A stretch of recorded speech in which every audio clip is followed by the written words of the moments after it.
Bakunzi mwese b'insamirizi Radio Mariya Burundi, mwebwe mwese mutewe ijambo ry'Imana, kaze dusangire ijambo ry'Imana ry'uyu munsi. Turi kuwa mbere bwira kabiri mu kwezi k'umunani, umwaka utagaburika na kabiri.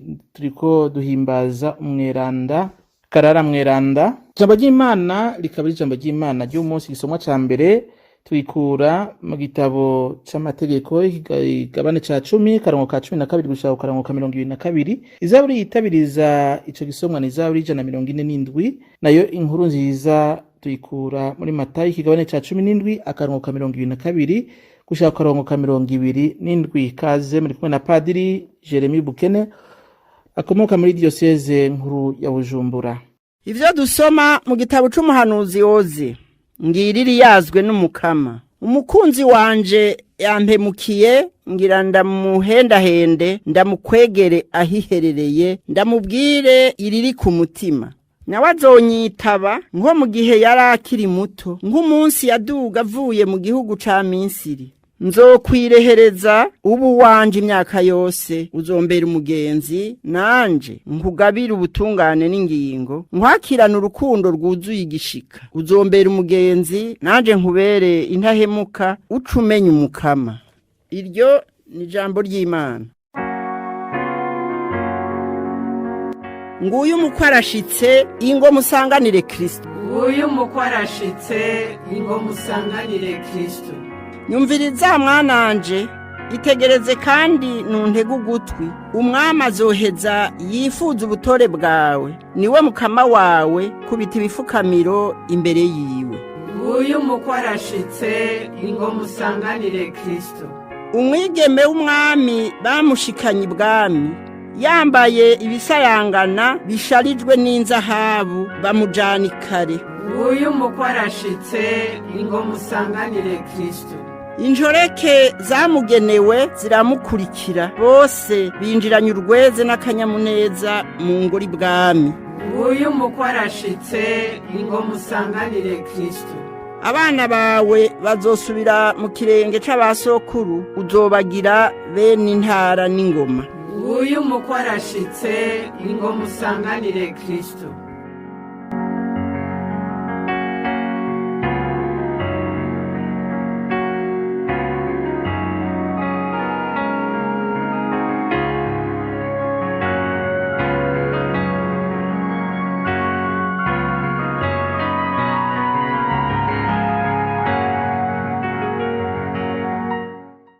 Ivyo dusoma mu nkuru nziza ya Yezu Kristo nk'uko tuyishikirizwa na Matayo. Igihe bari bakoraniye mu bugarire, Yezu ababwira ati, umwana w'umuntu agiye gutabwa mu minwe y'abantu bamwice, ariko ku munsi ugira gatatu azozuka. Abigishwa birababaza cane. Bashitse i Kafaranawumi, abatoza kori begera Petero bamubwira bati, mbega umwigisha wanyu ntatanga ikori? Petero abishura ati, araritanga. Petero asubiye imuhira, Yezu aramwitanga, amubaza ati, uvyumvira kwikiga Simoni we? Abami bo kw'isi, abo babuguza canke abo batoza ikori ni bande? Abana babo canke bakavantara? Simoni yishura ati, bakavantara. Yezu amubwira ati, none abana vyakabaye bibaraba, ariko kugira ngo ntidutirimutse abo bantu, genda ku kiyaga uterure igera, ifi ya mbere iza kuduga urayifata, uyugurura umunwa, uza kuyisangamwo igiceri c'isitateri, uheze ugitore ukibahe, untangire ikori kandi nawe ugitangire. Twakire kandi dushimagize iyi nkuru nziza ya Yezu Kristo.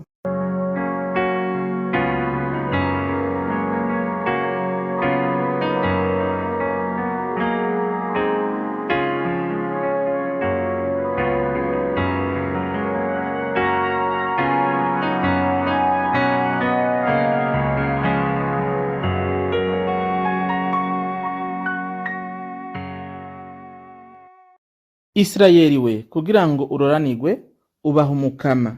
Gendera mu nzira ziwe zose, mukunde, ugendere amateka n'amategeko yiwe. Bavukanye kuri uyu munsi twibuka Karara Mweranda. Ibisomwa cane cane igisomwa ca mbere kidusaba kuninahaza Imana, kuyisenga, kuyubaha, gukurikiza amateka n'amabwirizwa yayo, kugendera mu nzira zayo zose, kuyikunda eka no kuyubaha. Aho rero ngo niho hari ukuroranirwa, niho hari ineza ya muntu. Ubwo kuri ninahaza Imana yo yaremye vyose, yaremye abantu, yaremye isi n'ibiri kuri yo vyose, arabiduha k'akarorero Karara Mweranda wagira ati ninahazwa Mukama wewe wandemye. Karara Mweranda akaba ari we yatanguje abahangamana bitwa abakaralise bene Karara. Kugira ngo roranirwe Isirayeli, ku neza yawe ubaha Umukama, gendera mu nzira ziwe zose, kunda Umukama, zigama amateka n'amategeko yiwe. Ngaho hari ubuzima, ngaho hari ineza y'umuntu. Ukuroranirwa, ineza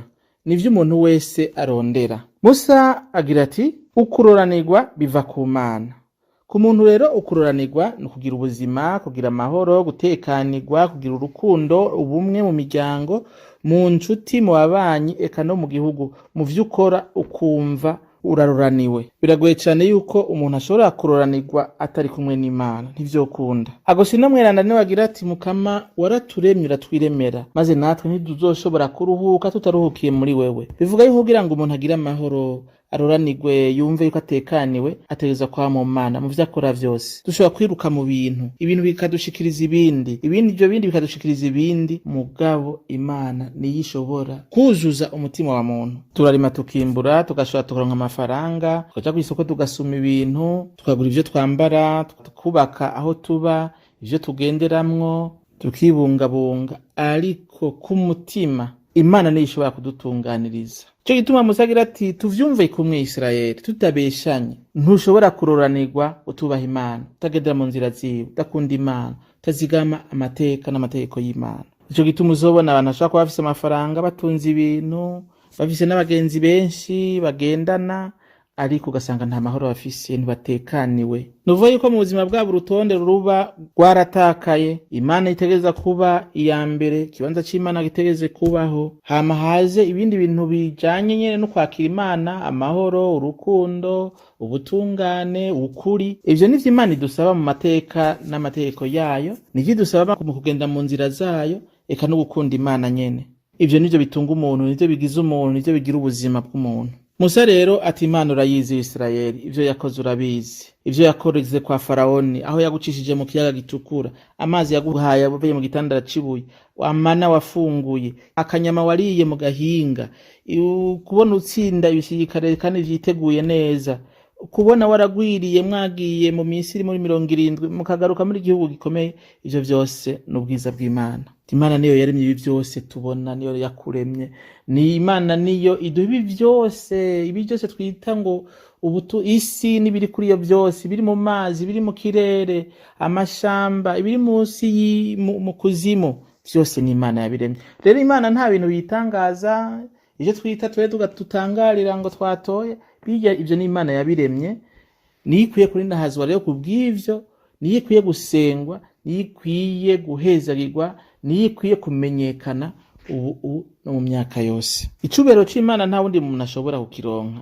Ni nahazwa ry'Imana, ugusengwa nta wundi, nta yindi Imana ishobora kubihabwa. Iyo Mana yaremye ijuru n'isi irakwiye gusengwa kuko ari Imana umuremyi wacu. Ego cane, Imana yigenga, Imana itameze nk'abantu, ntawe ushobora kuyihigiturira, ntawe ushobora kuyigura, ntawe ushobora kuyihinduza ivyiyumviro. Nico gituma abansi bawe Imana irabakunda, abo ukunda n'Imana irabakunda, ariko Imana ntishobora guhindura ivyumviro ngo kubera twebwe. Imana rero irigenga, Imana ni Imana, ninahazwe nisenga ubu no mu myaka yose. Kugira ngo Imana tuyegukire rero ntibigikenewe yuko tugenyerwa ku mubiri, ahubwo dukeneye kugenyerwa ku mutima. Ivyo Pawulo aravyibutsa yuko kugenyerwa ku mutima ari guhabwa ibatisimu ya Yezu Kristo, tugahambwa hamwe nawe, hanyuma tukabambwa hamwe nawe, hanyuma tukahambwa tukazuka, maze ubuzima bwacu bukagaragara rero ko ari ubuzima bw'abazutse. Biboneka gute? Erega Musa arabivuga, ukwakira no gufasha abato bato, abapfakazi, imfuvyi, kwakira akavantara. Ati Isirayeli, wibuke nayo ko wabaye akavantara mu Misiri, uritwararika akavantara. Kuko akavantara burya nta bintu aba yarahevye, yaravuye no kw'isi yiwe, nta tonga afise, ico afise nico ahabwa n'abamwakiriye. Amacakubiri, ukwanka abo tudasanga igihugu, kwanka bakavantara, ivyo rero biratandukanye n'inyigisho z'Imana. Imana rero ishaka ko abantu twese tugira igihugu kimwe, kuko Imana ni Imana y'abantu bose. Kuvuga nk'umuririmbyi w'izaburi tuti Yerusalemu we shemeza umukama nawe Siyoni hayagize Imana nkako yakomeje ibihindizo vy'irembo ryawe agahezagira abahungu bawe mu rugo rwawe niwe atekanya imbibe zawe akaguhozagaza n'akanovera k'ingano. Imana ni nkuru, Imana niyo ya mbere niyitegeza kuronka ikibanza c'imbere iragifise ahubwo tuyubahirize, ariko iyo Mana ntaco ihindura kuvyerekeye ivyo dusabwa n'indinganizo. Petero yaciye yishura ubwo nyene agira ati Yezu aratanga tagisi. Ego cane, iki gihe babaza Petero ashobora kuba Yezu atari bwaritange, mugabo yarasanzwe aritanga. Mugabo kandi Yezu agaca agira ati reka Petero tubanze tuvyumvikane iyi tagisi civuga. Ego cane tuzorutanga kugira ngo ntidugire abo dutirimutsa, mugabo iyi tagisi ivuga iki? Iyi tagisi batanga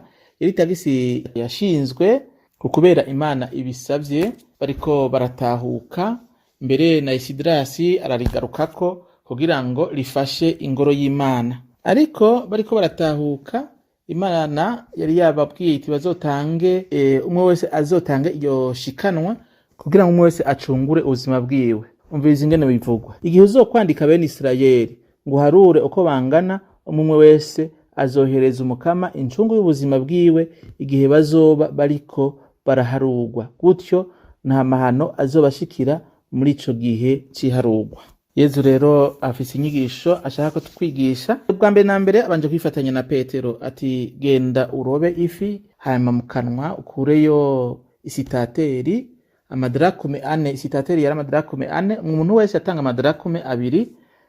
Isitateri yari amadarakume 4, nukuvuga ngo ni tagisi ya Yezu, nishikanwa rya Yezu, nishikanwa rya Petero. Ariko Yezu aciye abwira Pierre ati Petero we uvyiyumvira kwiki? Yezu Kristo arashaka yuko tuza turiyumvira ibintu dukora, ibintu tuvuga, tugashikana kure, ntidugarukire hejuru ku bintu kuvyo tubona, tugashika kure. Iryo shikanwa rero Yezu agira ati twe turabana b'Imana, dukeneye gutanga ishikanwa ryo kugira ngo ducungure ubuzima bwacu. Turabana b'Imana, turayidegemvya, ntiducungure ubuzima bwacu kuko turabana b'Imana. Gutyo rero ntibotegereje no kuritanga, muga Yezu agira ati reka ntitwabe dutsitaza abantu ko iri shikanwa ubu baritanga kugira ngo batunganye ivyerekeye ugusenga, ivyo mw'isinagoga n'ivyo mu gisengero, reka tubireke. Mugabo kandi Petero, Yezu yari gushaka kubwira Petero ati genda uroza gutora isitateri ku nzira aho yakorokeye. Eka yamubwiye ati uzoyikura mu kanwa k'ifi. Nukuvuga yuko Yezu ashaka yuko ibibohora abantu, ibiteza imbere ubuzima bw'abantu biva no mu bikorwa dusanzwe dukora. Kuko Petero mazi ko yari umurovyi, yararoba ku kiyaga c'Ubugarire, yari afise abo bakorana. Ubu rero Yezu yamuhaye igikorwa cyo kuroba abantu. Bivuga yuko kuroba abantu mu bantu, kuduza, guteza imbere ubuntu bw'umuntu, iteka ry'umuntu. Cyashikanwa rero ritangwa riba ibicyo dushobora gukora kugira ngo duteze imbere ubuzima bw'abantu, imibano y'abantu, abana biga, abantu baronka ico barya, baronka aho baba, baronka ico bambara. Nayo ivyo gutanga ishikanwa kugira ngo Imana iduhe ikigongwe, kugira ngo dushobore kwandikwa mu gihugu c'Imana, ivyo Yezu agira ati ivyo murabifise. Kandi muri Yezu twabaye abana b'Imana vy'ukuri. Umuntu rero yo kwibaza ati ubwo nubwo Petero yaragiye none kuroba iyo fi, ntaho batubwira batwereka Petero yarovye iyo fi yakuyemwo ico giceri, iyo sitateri. Mugabo muri Bibiliya iyo batatubwiye ibikurikira bashaka yuko bikorwa mu buzima bwacu. Iyo sitateri ni wewe uzoyirondera mu bikorwa ukora, mu burovyi bwawe, mu bikorwa ukora, kugira ngo ufashe abantu kubohoka, kugira iteka, gutera imbere. Ibikorwa rero dukora birahambaye, ibikorwa dukora birafise agaciro, birateza imbere isi, birateza imbere imibano y'abantu, birateza imbere ibihugu. Ukubikora birakenewe, guterera birakenewe, ukwitanga birakenewe, kuko bituma ivy'Imana yaremye bitera imbere, abantu bakagira iteka n'icubahiro. Ubu rero Yezu arakubaza ati none uvyiyumvira kwiki? Mu bikorwa ukora uvyiyumvira kwiki? Mu vyo usabwa uvyiyumvira kwiki? Mu rudandaza rwawe uvyiyumvira kwiki? Mu vyo ukora vya misi yose uvyiyumvira kwiki? No kwishura nti mu vyo dukora Imana nini nahazwe, Imana nisengwe, Imana nihezagirwe, Imana nihabwe icubahiro ubu no mu myaka yose, abantu nabo bakire bagira iteka n'icubahiro. Mwari kumwe na Padiri Yeremiya Bukene wo muri Diyoseze nkuru ya Bujumbura, nkabasavye Imana ngo ibahezagire yo Data Mwana Mutima Mweranda. Amen.